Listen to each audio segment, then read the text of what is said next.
Assalamualaikum warahmatullahi ta'ala wabarakatuh. Ito nga yung nanguha tayo ng traditional medicine.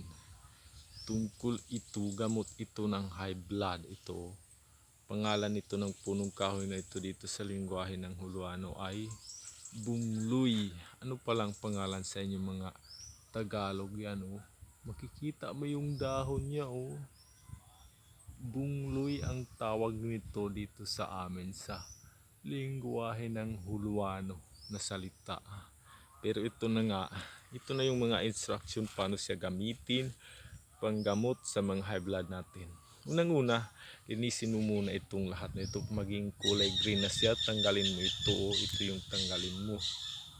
Tapos pakuluan mo ng tubig sa madaling umaga ng 5 o'clock, tapos uminom ka na wala ka pang pagkain sa loob ng kalamnan natin bago natin inumin.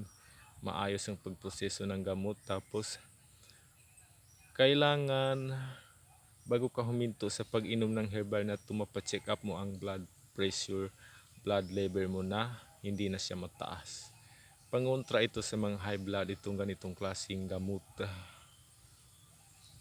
Anti-high blood siya. O yan.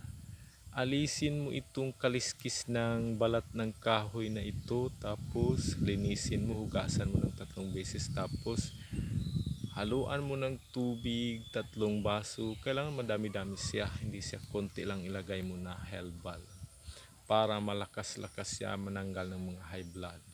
O yan, dyan nagkukumuha, o tignan mo yan. O, maraming salamat mga bis sa ating mga taga-subaybay tungkol sa paggamot natin ng ating mga high blood.